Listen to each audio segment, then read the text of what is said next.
Bien, merci d'être avec nous pour le second point presse quotidien du ministère de la Défense consacré à l'action qui est conduite par nos forces en Libye. Je voudrais, si vous le voulez bien, partager avec vous quelques points introductifs, puis le colonel Burkhardt, au nom de l'état-major des armées, fera un point sur l'action opérationnelle de nos forces et l'organisation de nos dispositifs. Alors, comme nous vous l'avons dit hier, la France a été la première à intervenir sur le terrain hier en sécurisant l'espace aérien autour de Benghazi. Nous l'avons fait de façon coordonnée avec nos partenaires. Ceux-ci, vous l'avez constaté, ont depuis déployé leurs propres moyens, leurs propres actions, là encore de façon coordonnée avec nous, et avec un seul objectif qui est de protéger les populations civiles en assurant, en mettant en œuvre le mandat qui est confié par le Conseil de sécurité des Nations Unies. D'autres missions françaises ont lieu aujourd'hui. Le colonel Burkhardt vous en présentera le contenu. Elles ont la même finalité qu'hier, assurer la protection des populations civiles contre les menaces que pourraient représenter les unités armées du colonel Kadhafi. Parallèlement, notre dispositif continue à monter en puissance. Le groupe aéronaval a été déployé aujourd'hui, comme vous nous l'annoncions hier, et l'armée de l'air continue de structurer son propre dispositif en renforçant les moyens de la base de Solenzara. Là encore, dans quelques minutes, vous en aurez une présentation très détaillée. Je voulais attirer votre attention sur un point qui est absolument crucial dans l'ensemble du dispositif. C'est, conformément à ce qu'avaient annoncé les autorités qatariennes, le déploiement décidé par le Qatar de 4 avions dans la zone de façon à pouvoir participer aux opérations. Ceci illustre la participation arabe à cette opération internationale de protection des populations civiles. Vous savez que le Qatar est doté d'avions d'origine française, des Mirage 2000-9. La France, en tant que partenaire stratégique historique du Qatar, a pris la décision de déployer sur le même lieu que le Qatar un certain nombre d'appareils de façon à pouvoir agir de façon conjointe avec l'armée de l'air du Qatar. Enfin, c'est le dernier point que je souhaitais évoquer avec vous, nous continuons le travail, les états-majors continuent les actions pour organiser, structurer les structures de commandement. L'opération a démarré dans le cadre de structures nationales. Le développement, l'intensification de l'opération conduit naturellement à ce que progressivement les structures de commandement s'imbriquent davantage. Les travaux sont en cours dans ce domaine. Voilà les points que je souhaitais partager avec vous. Je donne maintenant la parole au colonel Burkhardt. Monsieur le directeur, merci. Donc, si vous le voulez bien, tout d'abord, un retour sur le dispositif principal qui a été déployé pour cette mission. Pas de changement majeur en ce qui concerne les bases de l'armée de l'air. Sinon, comme l'a précisé monsieur le directeur, la montée en puissance de la base aérienne 126 de Solenzara, qui commence à accueillir des avions, en particulier lors des retours de missions effectuées sur la Libye. Pour la marine, outre les 2 frégates qui sont positionnées le long des côtes libyennes, vous savez que le groupe aéronaval a entamé son déploiement, avec en particulier l'appareillage du porte-avions Charles de Gaulle cet après-midi. Actuellement, le porte-avions est en train de récupérer son groupe aérien au large de Toulon. Pour mémoire, vous le savez, le groupe aéronaval est constitué bien évidemment du porte-avions, de la frégate anti-sous-marine Duplex, de la frégate type Lafayette Aconite et du pétrolier ravitailleur Meuse. Pour le groupe aérien, comme je vous le disais, qui est en train d'être récupéré, c'est-à-dire que les avions qui sont basés à terre lorsque le porte-avions est à quai ont décollé d'une base terrestre et rejoignent le porte-avions au large de Toulon qui continue sa route en direction de la Libye. Donc ce groupe aérien, il est constitué des moyens suivants. 8 Rafales marines qui appartiennent à la flottille 12F, 6 super-étendards modernisés qui appartiennent à la flottille 17F, 2 Dauphins de la flottille 35F, donc les Dauphins qui sont utilisés pour assurer la sécurité aérienne lors des appontages et des catapultages du porte-avions. Et également 2 Hawkeye de la flottille 4F.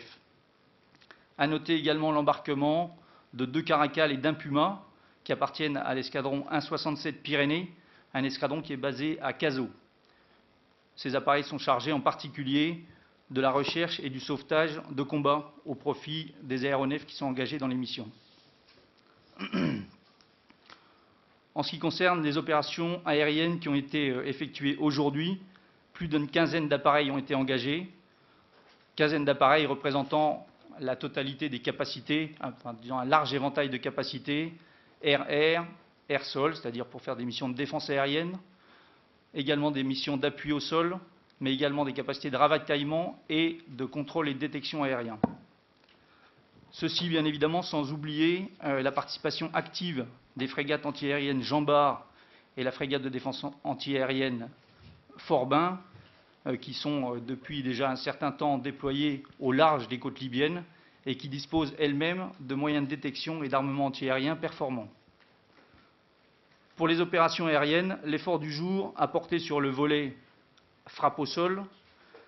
Je vous détaille ces missions. Tout d'abord, aux environs de 9h30, 2 patrouilles ont décollé. La première patrouille constituée de 2 Rafales qui ont décollé donc de Saint-Dizier. Une deuxième patrouille constituée de 2 Mirage 2000D qui a décollé, elle, de Nancy. Donc ces 2 patrouilles se sont dirigées en direction de la Libye. Peu de temps après, elles ont été suivies d'une patrouille Rafale qui a donc décollé de Saint-Dizier. Cette patrouille Rafale était destinée à faire de la reconnaissance, donc avec un Rafale équipé d'un pod ROC-ONG. C'est un pod qui permet de faire des images extrêmement précises de la zone survolée et donc de transmettre ces informations éventuellement en temps direct vers le PC de la force. Moins d'une heure après, ces 3 patrouilles, donc on est mettant 3 patrouilles en l'air, ont été suivies par 2 patrouilles d'un type identique à celle qui avait décollé dans un premier temps, c'est-à-dire une patrouille composée de 2 Rafales qui ont décollé de Saint-Dizier, de Saint-Dizier, oui absolument, et d'une deuxième patrouille composée de 2 Mirage 2000D. Donc vous le constatez, en fait pour ces appareils essentiellement destinés à l'appui au sol, puisqu'en fait en ce qui concernait les Rafales, ils étaient équipés d'armement A2SM, c'est-à-dire de l'armement air-sol modulaire. Les Rafales disposaient par ailleurs d'une capacité d'autoprotection, voire même au-delà, avec des missiles Mika, c'est-à-dire destinés à éventuellement abattre d'autres appareils si la nécessité se présentait. Donc ravitaillement pour se diriger en direction de la zone d'interdiction aérienne. Ensuite, présence sur zone environ 2 heures, ravitaillement si nécessaire et retour vers les bases. Comme je le soulignais précédemment, en ce qui concerne les patrouilles constituées de Mirage 2000D, celles-ci se sont reposées en fait à Solenzara. En ce qui concerne les patrouilles Rafale, elles ont rejoint Saint-Dizier. Voilà. En ce qui concerne donc le déroulement des opérations, certains avions sont encore à l'heure actuelle en l'air. Aucune difficulté particulière n'a été rencontrée, en tout cas à l'heure actuelle, en fonction des informations que j'ai.